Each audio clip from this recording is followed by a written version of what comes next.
afternoon, good evening. Welcome to episode 56 of the Leading IT podcast, hosted by Tom Leyden, the CIO at Longview, and me, Josh Rubens, CEO at Empyrean.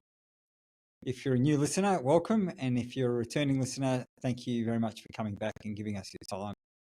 The purpose of our show is for IT leaders to discover unique and valuable insights into current trends from both sides of the vendor and client paradigm.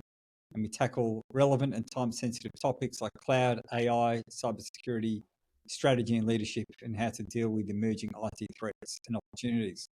So today we're really going to get into the weeds about Microsoft Copilot, some use cases, some how organizations should prepare, some of the risks, what works, what doesn't work. So yeah, really good episode for people who are interested in getting into Copilot, how it works, how to get ready for it. So g'day, Tom. Welcome. G'day, Josh. Yeah, it's a big topic. Everyone is talking about Copilot. So people who haven't got it, they've got FOMO.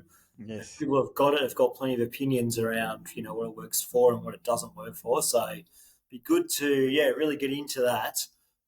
Just cover a couple of news topics. Josh, are you ready? Am I ever? You go first then.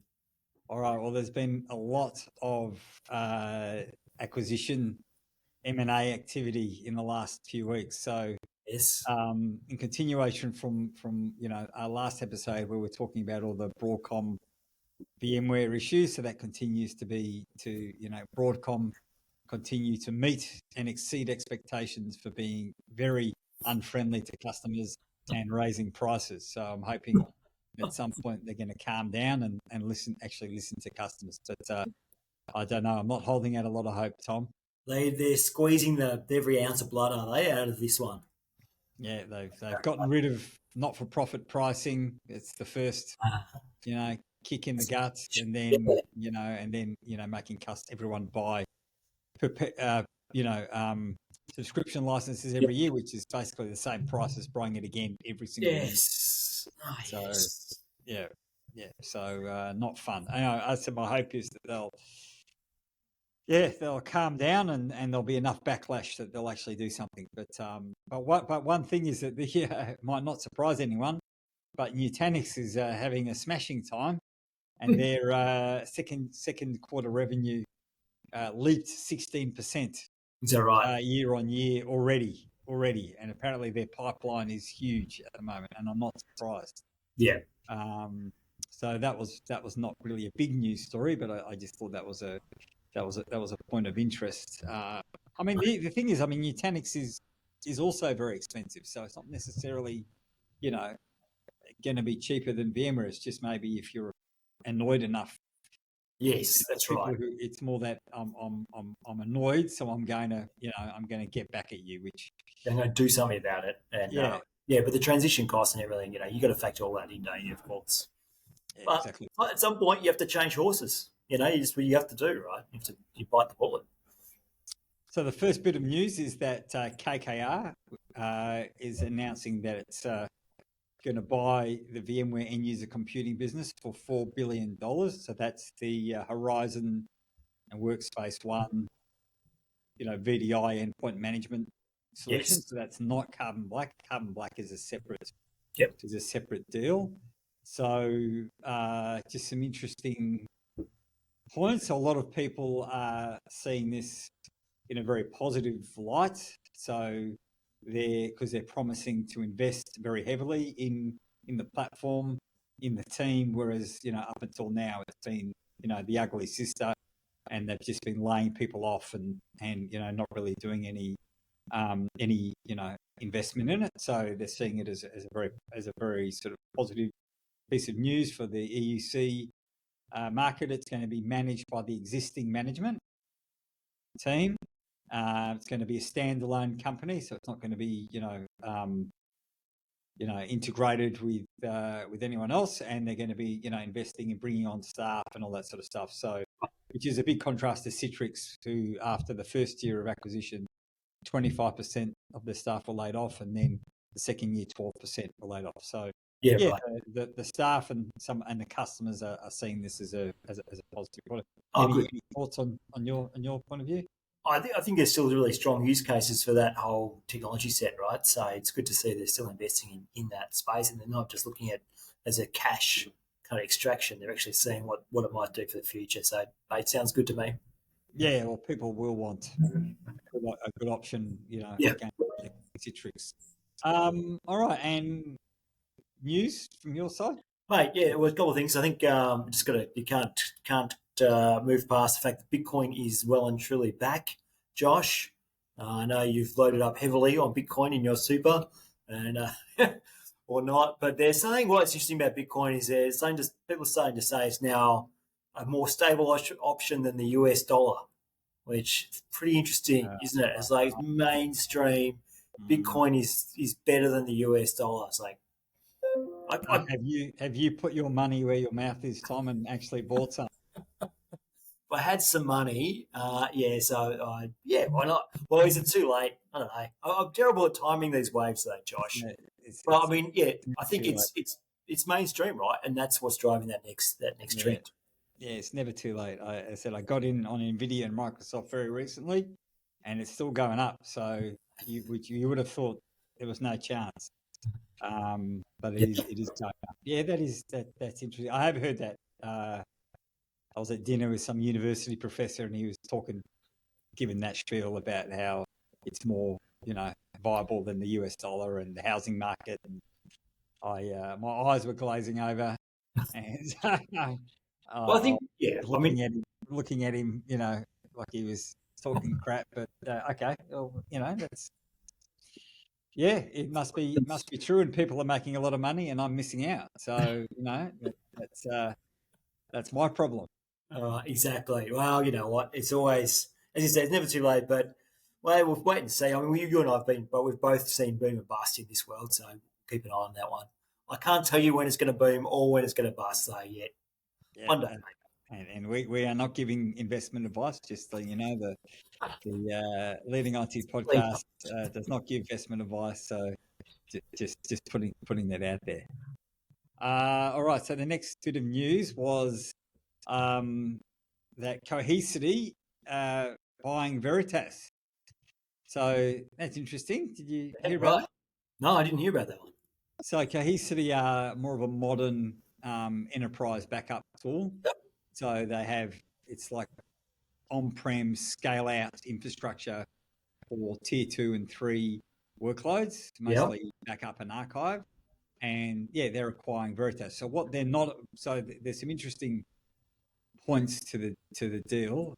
Firstly, they're not buying backup exec, so they're not buying the mid-market SME product. They're only buying the enterprise products. Yep. So NetBackup, Aptare, Alta. Aptare is the sort of the data protection analytics tool, and Alta is more their cloud native backup tool sets. Yep. So, and the CEO of Cohesity was a vice president at VMware before, so he's very well known, good operator. And the transaction's going to be $7 billion, so it's a significant deal. And so they're between the two of them, they're going to have 96% of the Fortune 100.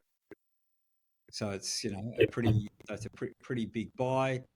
And they're looking at they feel that it's more of a complementary suite. So you'll have Cohesity as the infrastructure, NetBackup software. They've got NetBackup appliances, and some of the software as a service backup tools that Cohesity doesn't have, particularly for things like Salesforce and other ones. They've both got 365 backup, but Veritas has got more of the SaaS backup tools. So it's it's a big deal in that data protection space. I don't think we've seen much in the storage and data protection. Well, I suppose besides VMware, there hasn't been a lot happening. Very mature market, isn't it? But it is such an essential play for every organisation has to have this under control, right? And they can't afford to cut corners on backups. No one can do that. Yeah, I mean, to be honest, I was surprised Veritas was still around. That was the original, the OG data protection tool, and NetBackup. I mean, that was always a beast. Remember NetBackup? That was such a complex. They're very sticky. Their customers are very sticky, right? I mean, once you're on a backup solution, you're on it. You can't move off that solution easily. Yeah, particularly something like net backup. So yeah, interesting to see, where that goes. I'm sure they'll make lots of money. I think that's what will happen. Now, my only other piece of news here is that the Motorola phone, did you see that one that bends around your wrist? So the Wow. phone snaps over your wrist to replace your watch. So you don't need a watch anymore. You have a phone, like a giant phone on your wrist. Have you seen it? Yes. It And I haven't seen it. What does it look like? looks ridiculous. All right, It's next, like something Wonder Woman had, to like. It's like, I don't, how will it actually work? well, the screen's bend. I mean, that's the interesting thing. Like Right. the round your wrist thing's a gimmick, but it's a bendable LCD display, and that's interesting because I think that the amount of use cases for that flexible display is quite, particularly industrial design. But the bending around the wrist thing, I don't know. Who knows? Is that going to take off? Maybe, maybe not. I don't know. Yeah. Okay. Wow. No, I hadn't heard of it. Haven't seen it. So, can you buy one and bring it on for the next podcast, please, Tom, and you can show it to everyone. We'll do. Yeah, like, hey. Oh, that's funny. Whatever next. Whatever next, mate. Have you got another piece of news? All right, No. can we get on with it? Let's get into what people want to hear about. Let's get into Cool. because I know me, if I'm listening to a podcast and I'm wanting to hear something and the guys crap on for 15 minutes about something else, I get really annoyed. So let's get in. All right, M364 Copilot. So Microsoft have lots of different Copilots, and they have a Copilot Studio, and they have an Azure AI Studio. So in this session today, we're going to cover M365 Copilot, and we'll talk a little bit about the Copilot Studio and the AI Studio and what is different about them and what some of the use cases are.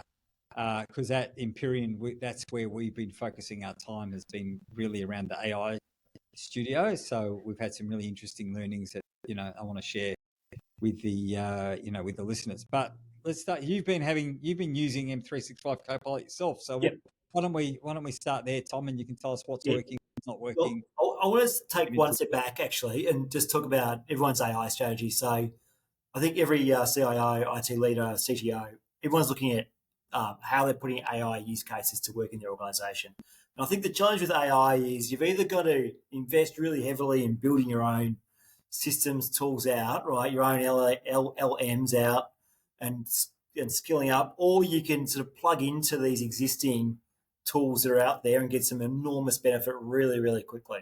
So this falls into the plug it in and get some benefits quickly kind of camp, right? So we're all looking for that low-hanging fruit, but the risk is that maybe they're not built for purpose, right? They're not fit for purpose for your organization. So, there's a quick win, easy to roll out, but is it actually fit for purpose? And I think that's what we're really going to get into today. So does it sort of meet that one? And I know a lot of people are out there piloting, doing some edge case testing, rolling it out. Some brave people have rolled it out to the whole organization already. So we've got some interesting feedback from users. I think, from what I'm just from my point of view, the sort of Office Copilot, just plugging that in, incredibly easy to roll out, right? Really easy to turn on. No problems about that. And we'll talk about the security aspects in a sec, Josh. So I know you want to raise that. But just in terms of like Word, for example, the embedded Word aspect of Copilot is pretty good. Yeah. So what have you been doing with it? Sorry, Tom. So what I love about this particular one is that it's incredibly easy to do those tedious tasks that you do once in a while. My favorite one is doing job descriptions. So you've got to create a position description. You just ask this thing to go, hey, create a position description for a technical product owner, and bang, it spits out. Or a senior software engineer, bang, here's 99% of it, and you just fix up the bits that you want to put in. Unreal for that sort of those jobs. Policies, it writes policies for you to the cows come home. It's really good for those little tasks you have to do on an irregular basis that, frankly, are really painful. But then it goes a little bit further and go, right, write me the BYOD policy, for example, something like I don't know if I need one of those. Bang that out. Okay, create a PowerPoint presentation that explains this to the firm. Bang, it does that for you. So all those like boring standard things you've got to do to tick off the order box, and you got to have these things in place. it does a lot of that work for you, which I thought was really impressive. Yeah. So that's just one little example of where I'm seeing it work quite well. I won't go into the negatives just yet, Josh. Do you have some examples of where you're seeing it work? Yeah. So I mean, so the ones I'm getting really good feedback on is the Teams meeting summarization. So summarizing meetings, generating action items, agendas, like that works really well. Does And that work in meeting rooms though? I reckon it works well when everyone's on the screen. But as yeah, soon as you've got a group of people in a meeting room, it's like it doesn't know what's going on. sure. Yeah, for sure. It's more of everyone's dialing in. Also, if you're not attending a meeting, you can ask it to give you a summary of the meeting. Yes. That's pretty useful. You can pretend you were there. So that's driving some Teams premium. People buying Teams premium. Yes. You get that, and it's a lot cheaper. It's about $12 a user a month rather than the $600 a year. PowerPoints, the feedback has been limited. There is some use It's around mixed. PowerPoints, but it's Yeah. that's nascent. Email, summarizing email, action items, all that sort Oh of stuff yeah. works really well. So yeah, that's been pretty good. So I think it's more, giving it to the right people, Yes. people who are generating, the guys who are the curators and the developers of information and the creators of information. They're the right people for it, I The think. knowledge worker, the classic knowledge worker, right? And Yeah. we kind of hit a sweet spot with that one. Some of the frustrations with it though, email, summarizing emails okay, but writing emails pretty ordinary, right? Like it can't write an email for you. If you send off an email written by AI, it's like pretty Yeah. bad. It's pretty ordinary. And then Yeah. the email coaching, and I need a lot of help with email. I'll be the first to admit that. But the coach is not that helpful. It's really, I end up coaching it more than it coaches me. Yeah. Is it getting better over time, or is it just it is what it is at the moment? Just more annoying over time, I find. I don't know about you. Yeah. Yeah. So I think people who are writing proposals all the time or reports, as you said, those sorts of things, those sorts of people will, or example, bid managers. So someone who's Oh, God. having to review lots of bids, proposals, would be fantastic. So it's really, giving it to the right people in the right roles. And also, I think it's also people who know what the output should look like, That's right. rather Exactly than, right. because if they don't know, then they're just going to go along with what they're given, and it's going to be pretty low quality. So I think, it's like using a calculator. You sort of got to understand how it's going to get there, but it's just helping you get there faster. But if you don't know or understand what's going on, then maybe it's not going to be very useful for you. Yeah, well, the analogy I use is it's like a musical instrument. You can get out a basic tune, but if you practice, you'll get a much better sound from your instrument. And the same with Copilot. If you practice it and use it, commit to using it, you get a significantly better result. And what about Excel? Have you had a crack at it on Excel? Well, the feedback from the people who use Excel on a regular basis is that it's not that good. That gets in the way mainly. It doesn't. It seems to be very limited in what it can do at the moment. Yeah, because you need to have a formatted table and things like that, properly formatted table. But you're supposed to be able to ask it things and create tables for you. I'm interested to see people using the Power BI Copilot. Yes. I haven't come up with that. That would be very good for finance people or CEOs or CFOs who have to review dashboards and just Yeah. want to understand what they're looking at. Yeah. So we're doing a lot of work to get ready for that because it does speak to making sure you've got your data sets, ready to go and Yeah. cleaned up and clearly identified. So we're hoping that with our data sets published correctly, that then that makes a lot more sense. So when someone asks a question of Copilot, it's actually looking at the correct underlying supporting data, and that data needs to be labeled correctly. Otherwise, Copilot's just going to go off on its weird tangent. So we're doing groundwork to make that happen, but I haven't seen results yet. Yeah, which excellent segue, Tom. Like we've done this before. So, in preparation. So really, in getting prepared. I think what you said earlier about having a strategy or some sort of roadmap, or really, That's something, Yes. we've been helping customers with. So people who want to sort of get into some specific use cases and understand what they want to achieve, that is a good way to do it. Or just let's get it in and see what happens. That's also, rather than wait, because if you wait too long for That's the right. perfect use case, you may be left behind. But really, making sure that your data, because it'll honor the in-place permissions, and as we've said many times before, that's good and bad. Because if your permissions are not least privilege, so you really want to have least privilege access deployed.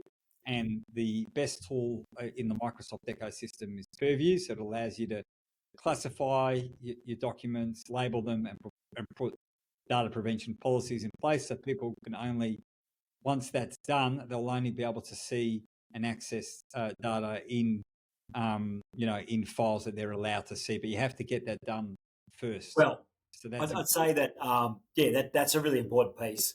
But I don't think you need to do 100%. I think you need to have a very good feel of where the crown jewels are and make sure they're well protected. But everyone knows every organisation is full of stuff all the way over. So you're never going to get that rolled out 100%, and you should not wait to that. But just make sure that the executive, CEO folder or whatever, that stuff is locked up tightly. Yeah. And then do some real sense checking on these things, right? So once you've rolled it out, start searching for people's salary, and just make sure that things that shouldn't pop up magically, right? I mean, most customers, a lot of them, their permissioning for the really important stuff is pretty good already. Yes. Yeah, most people have the salary file locked down and the bank account and the board reports. You would hope most organisations would have that locked down. So that's not going to be an issue. And particularly if you're in pilot phase and not everyone has it, then it's less of an issue. But I think it's more around a broader deployment. That's when this stuff is really going to have to be there. And Microsoft have done a good job with Purview of it can protect data and prompts live and That's right. do all the classification, and a lot of it is bundled in with definitely with E5 it is, or you can have, if you have an E3 or a business premium, you can buy an add-on, Purview add-on, and get all that stuff in place without too much difficulty. So as far as preparation, that's a pretty good that's a pretty good way of doing it. And how we've been doing it is you do a scan. So there's a scanner. Purview has a scanner, so you can scan your files. It will show you at a very granular level where all your risky data is, and then it will allow you to provide to sort of implement policies about classifying that data. So you can say highly sensitive, non-sensitive data, and then you apply policies to those levels. So what people can do with that, and then once that's in, that's it. You're pretty much done. And then that'll automate that. So as soon as something comes in and it'll see that this data has got passport number, it's highly sensitive, people won't be able to do certain things with it. So, that's probably the best way for people to, from a technology point of view. And then obviously there's things looking at, risk programs and privacy and all that, and compliance and all those sorts of things. So, those are certainly areas customers should look at. And if you're in government, there was an extensive sort of document released by the Victorian government about Copilot preparation around doing risk assessments, and some pretty they were the opposite of you, Tom. They weren't saying just get it in. They were saying here's the 20 things you need to do before you start it. So right. Well, fair enough too. I mean, not everyone just rip it out there. Yeah. So, you're lucky. I mean, you're in a corporate environment, and so you're able to do it, right? You're not under. But if you're highly regulated, this is not. Yeah, you don't just run into these things. Yeah. So financial services, public service, health. Right. That's going to be a real. It's going to take a lot of time, and then obviously there's the privacy considerations, which is the new Privacy Act that came out. So again, looking at what private and personal information is going to be collected by Copilot, how's it going to be shared, lots of different use cases there. So organisations who are concerned about that, it's worth getting in some consultants and people to assist you. And I may know someone who can help you with that. But you're right. It's really about understanding your organisation's appetite for risk, particularly information leakage, information exposure. Because Copilot is designed to make the most of your information, right? Yeah. Which kind of assumes you know what you're doing with your own data. So it's really an important point. Can I ask you, Tom? Do you think it's worth $600 a user a year? Yeah, it's a really good point. So I think it's worth $600 a user for some users, right? Not for all of them. And I want to talk about this a little bit because I think as you roll it out, you'll know that there are people who will engage with it and work out what it's good for and what it's bad for and really love with it and run with it. And there are people who'll be the first people to tell everyone around them how bad it is and how inaccurate it is and how it's never going to replace them, blah, blah, blah, blah, blah. So I think you've got to be very mindful about the people who you want to give it to and not just give it to everyone, particularly the laggards of the world who will be the first ones to show everyone how it's incorrect, inaccurate, not quite right, blah, blah, blah, because it will produce inaccurate results from time to time. It will produce things that aren't quite right. So you don't want those people bad-mouthing, telling everyone how crap it is and why it's a waste of money. So pick your people. Pick those people really carefully, right? And build up that support base before you blast it out to the rest of the team. Don't waste your money with those laggards. It's not worth. Definitely not worth it. And are they the people that are always the complainers and whingers and squeaky wheels in every IT project, right? We know who they are, and you know who they are out there. So don't go to them. They're last. Don't do them, and that they won't support it. They won't support it. They'll be the first ones to say how bad AI is and how wrong it is and how it's going to destroy the world. You know what? let them be their own people over there in the corner by themselves. But there'll be people out there who really engage with it, like people who want to know more about it and want to see it work well, and they'll be the ones who put the time and effort into understanding how to use it. Pick those people and pick them across your departments and all that sort of stuff, but don't give it to everyone. Be my advice. So is this, like all the other innovations, the time for a centre of excellence for champions in teams and communities and all that sort of? I mean, Microsoft is certainly advocating that. Do you think this needs that, or is this going to be so pervasive? Well, guess what? It depends. So where there's really high impact for these tools, typically departments where there's a lot of content generation, marketing, great one, right? So if there is high impact, then you want a centre of excellence, or you want a team that's going to drive that out pretty quickly and robustly. So the marketing team's a great example of that one, where you want people within marketing to really drive that out across their own use cases. Yeah.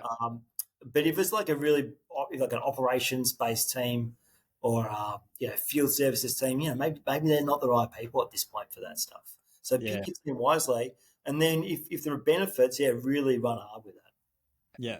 Yeah, so I saw a survey across an organisation where it was rated out of 5, so it was given a 3.1, and there was some interesting feedback. Do you mind if I'll just go through it? So what it was good at was Teams meeting summaries and transcripts, summarisation of document content and emails, and data and information retrieval was good, so save time, improve communication and creativity and innovation. And then the hurdles were lack of use cases or value prop. So they didn't feel that it had enough use cases or value, and they didn't know how to use it effectively. And then technical issues and bugs was the other one. So is there a training? Should we be doing some user is there a training component here as well? I think so. And I think that's what you should be driving. Your early adopters should be explaining to the rest of the organisation how they've got value from it in their own world. So it's not a basic IT-led training, I suspect. I think it's more of a user-based training or user-led training where power users actually demonstrate how to use Copilot with actual use cases. Actually, it's exactly what they're saying. So Gary from whatever the audit department stands up and says, "Yeah, I'm really loving it. I use it this way," and he shows everyone how to actually get that working for him, and that's really effective. But if it's someone from IT going, "Okay, you press this button and you do that," without the business context, that's pretty hard, actually. That's going to be pretty hard to get going. An So interesting one, just on yeah, that feedback. So I heard the CBA CIO or CTO was talking. You might have heard this as well. They rolled it out to a bunch of people with Pilot, and they said to everyone, if you can either have Copilot or we'll give you $50 a month. And they turned yeah. around and said, oh, well, actually, most people said, we'll keep Copilot. Wow, Well, that's quite interesting. goodness, that is interesting. I Who were think these do people? they overpay the people at that Yeah, bank? yeah. It's $50 is clearly not enough. So they found it was useful from that point of view. What if they said 500? Anyway, I'm just saying. So I think we're getting down to really what's best? Is it top down, bottom up, both? What's the best approach here? Bit of Yeah, both. Always, I think you've got to lead from the top and say, "Hey, this is the new tool. This is what it does for you.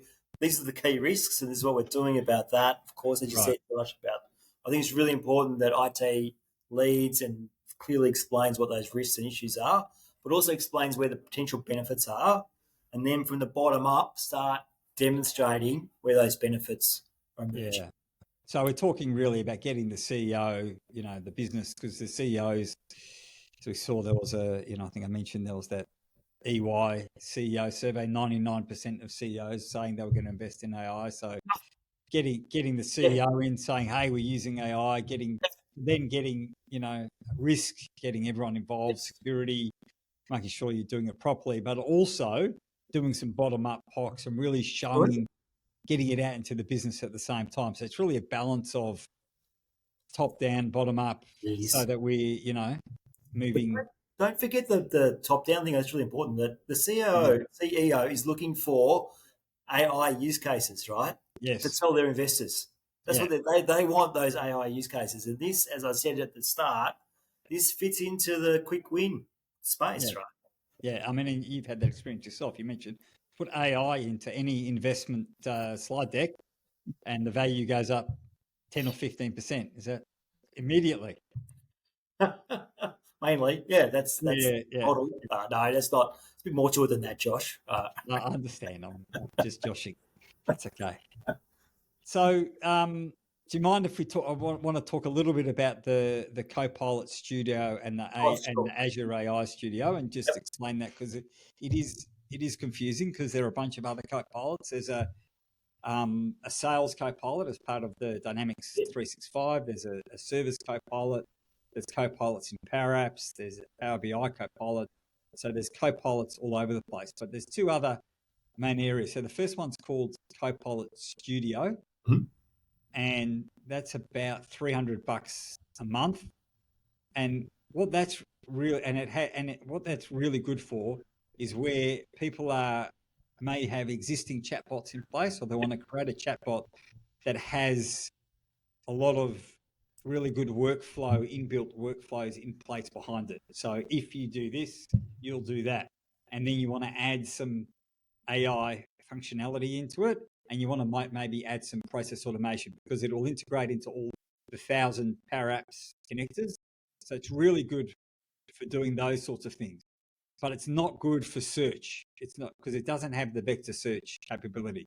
So where you want to have that natural language interaction with your data, that that that's not the use case for Copilot Studio.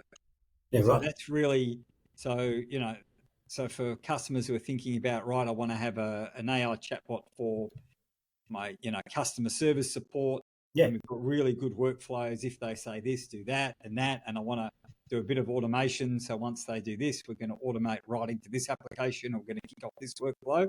The Copilot Studio is a really good place for that, and it costs AU $300 a month, or 200 US, and you get 25,000 messages.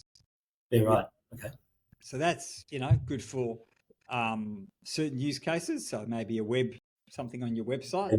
You have a Copilot on your website, but people who would be having chatbots or virtual agents in place already, this would really Yes. enhance that. Right. So that's it's a low code tool. You get a nice GUI, Yeah. right? It's quite intuitive. You get a nice sort of that Microsoft experience where you can manage, so you can build these things, connect them to other applications, and you get a single point of management and support in this in that Copilot Studio.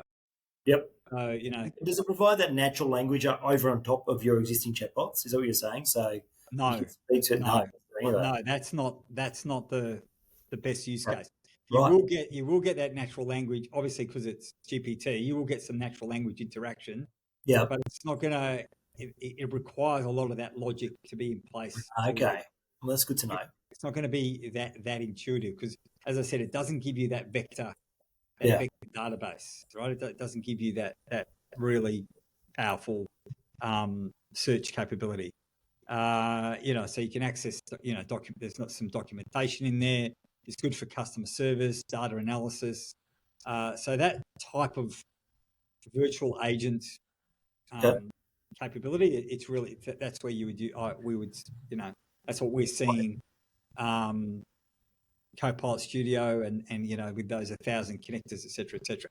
Now the Azure AI Studio is a different thing. So it's similarly, it's a wizard based, a single platform, but it gives you access to all the Azure AI services, right? So you have, you can simplify deployments for all the AI models that they have there. So, GPT 3.5 Turbo, 4 with Vision, DALL-E, text. So it's much more complex AI use cases. Right. So yes. This is really, instead of having to, without this, you would have had to have a lot of skills in coding and bringing all these services together. Well, so this is giving you the, nice. It's more than that, right? So we are playing with this as well, and we're doing amazing things. We're filling in gaps in our data with this technology. So, for example, we're looking for property age. So we can then send AI, here's a whole bunch of images of a property, estimate the property's age. And it actually does a really good job of doing that stuff where you couldn't do that up until now. No. So that's actually filling that image. The image processing stuff's fantastic, amazing. Yes, that's either GPT Vision or DALL-E or whatever. So it's giving you, you don't have access to these sorts of things with the Copilot Studio. I'm just trying to differentiate. It's hardcore stuff, right? Yeah. Yeah. So the stuff we've been talking to customers about, we're using the cognitive search, which is the vector database, which is not like Google search. It inferences. It can interpret data.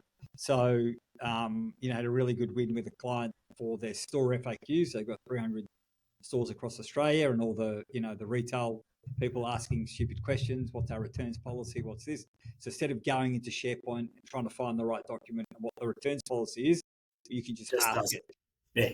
But you need to have it processed with the vector search. So if you think about more complex use cases, OH&S, HR, again, it's really limited by your imagination. So this is where you would want to go to do, to do those more complex AI use cases. And that's certainly where, Empyrean as an organization is really focused on at the moment.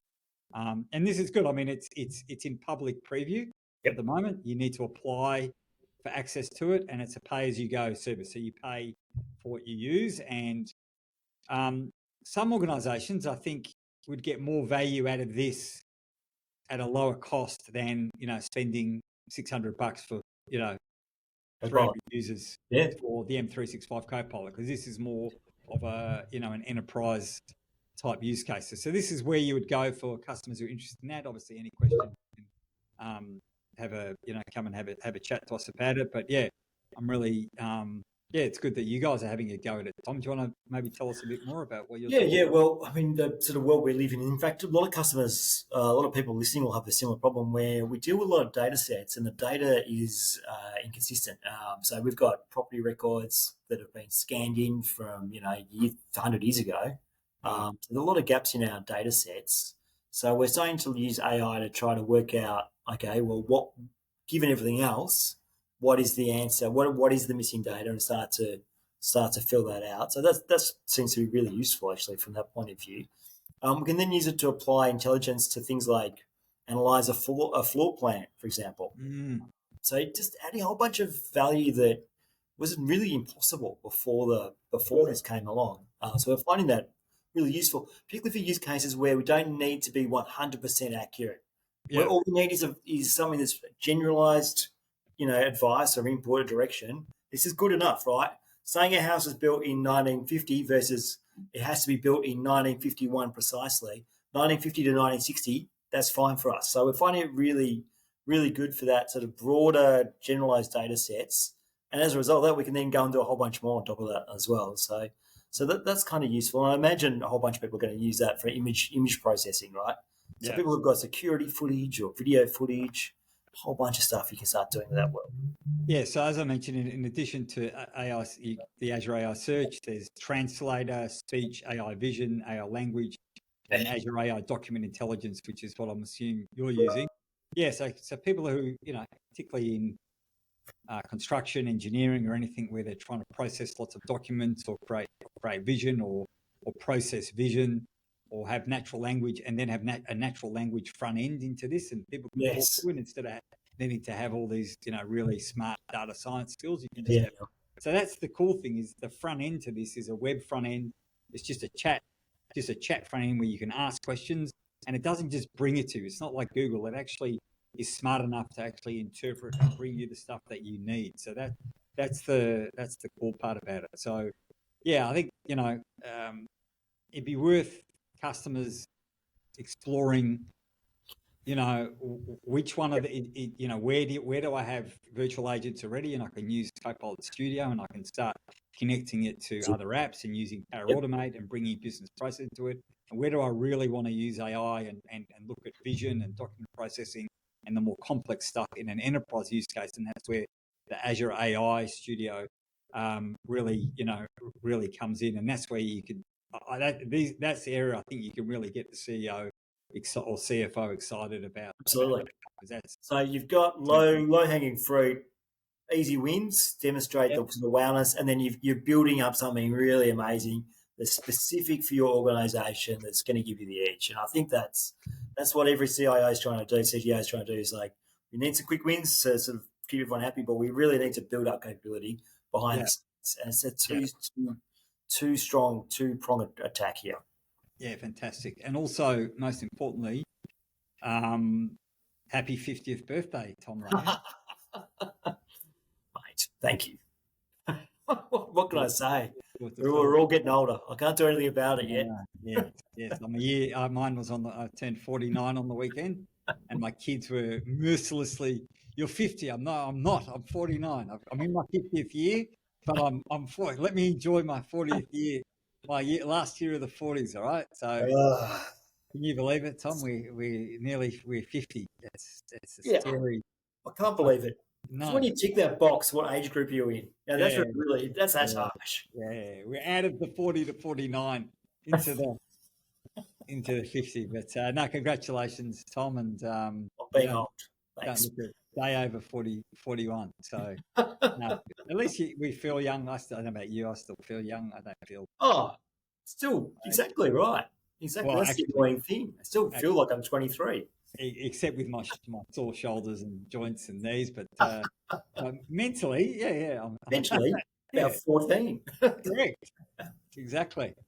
So, good, excellent. Thank you, Tom. Was there anything else you wanted to? That's it, mate. I think we've covered off the key points there. Right, excellent. Thanks, Tom. And thanks everyone out there for listening. Hope you've got some good value and enjoyed the session. If anyone's interested in exploring, please contact me through LinkedIn or Joe Rubens at EmpyreanIT.com.au. We'd be delighted to help you, help many others. And thanks again for listening, and we'll speak or see you next time. Thanks again. Thanks, Tom. Thanks, Josh.